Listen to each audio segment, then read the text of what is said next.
Well, good morning and welcome to Sonoran Living Live. I'm Andy Barnas in the studio. And I'm Stephanie Sandoval. We are out live at the state capitol celebrating a big, huge birthday, Sonoran style and state style, 100 years old, Andy.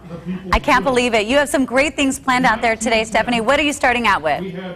Well, we're going to start out right now by telling you that on the stage right now behind me is Don Shields, and he is going to be doing a reenactment of Arizona's first governor. We'll be talking to him in just a little bit, but we want to get things started just establishing the day. There is a lot that's going to go on down here at the Capitol today. Among them, lots of birthday cake, which has already been provided by Fry's, and of course, we've also had some locally produced milk. You can't have birthday cake without a big old glass of milk.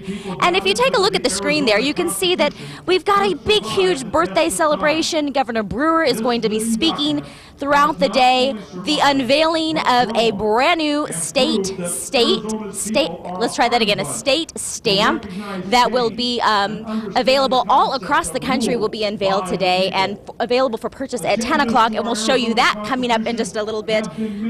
And did you happen to know that Wayne Newton has ties to Arizona? You learn something new every single day. We'll tell you a little bit about how he's going to be here sometime between 2 and 3 and joining in all of these fantastic state festivities. But I want to get things started this morning on Sonoran Living, drawing in Mr. Marshall Trimble, who is Arizona's official state historian, appointed in 1997 by then Governor Five Symington. And I tell you what, we are in for a fantastic day today, aren't we? Well, I think so. It looks like it's off to a good start if the weather holds up. We're hoping for the cloudy skies to kind of trickle away. Perhaps the sun will come out and the rain will stay at bay. But regardless, we are going to enjoy our state's rich history, directed by our current governor, but also drawing back to some of the early beginnings of our state. And that's where you come in. Marshall, tell me a little bit about just really the rich history and how you got involved in 1997. Well, I've been involved in it since I became a teacher of Arizona history at the high school level back in 1969. But having been born here, I just sort of naturally evolved into it, I think. I've seen a lot of changes. Arizona was only 28 years old when I was born, I guess, so here we are now, we're 100. It sounds cliche, but 100 years is a long time to do anything, much less really grow the rich history that we have in this state. Tell me a little bit about how you feel that our state has improved over the course of 100 years in terms of just the community, because we have so many transplants. Wouldn't you agree? Yeah, well, people began to move in here really big time in the 1950s. And then into the 60s and went on into the growth just continued to this day. America's more affluent, more on the move. The jobs move people around. People don't stay in one place all their lives anymore. And what a great place to come. You can't find a better place in the country to come. Here, we've got Florida, California, we've got them all beat because we have all this scenery and all these wide open spaces that belong to everybody and nobody. So we live in a crowded city, but people in Arizona know that they can go out into these sanctuaries, out into under these Sonoran skies and just be wild and free. Well, I want to talk a little bit, too, about, as we try to preserve over the next 100 years of statehood, what would your advice to be, having been a teacher for so many years, what would your advice be to parents and to grandparents out there that try and instill upon their children the importance of knowing your state's history?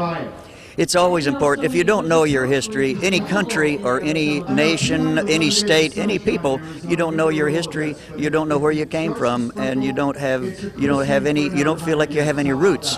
And I think people, as they get older, they have that attraction to wanting to see their roots and know their roots. So I encourage them to go out and get acquainted with where they live, meet the people, just learn the history. It'll teach you a whole lot more respect for something. It's like anything. It's like relationships with people. The more you know about somebody, even if you disagree, the more you know about them, the more you respect their opinion, and the more you respect the place you live, the more you know about it, in other words.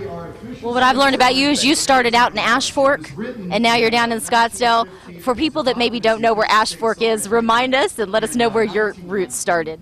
Ash Fork, Arizona is 50 miles north of Prescott, 50 miles west of Flagstaff. It's the hub of culture in northern Yavapai County, and it's a great little town. It was right along Route 66, and railroad passenger trains come through all day long, and Highway 66. The Mother Road was there. I grew up with all that, and that was my life when I was a kid. All right. Well, we appreciate you spending some time with us. I could sit here and talk to you all hour long, that's for sure. But I guess I need to share you with a little bit of the rest of the state so that they can enjoy you as well. Thanks. Yeah, I have to go to Prescott in a little bit here and do a show tonight, and so Sun Lakes. I'm all over the state this last few days.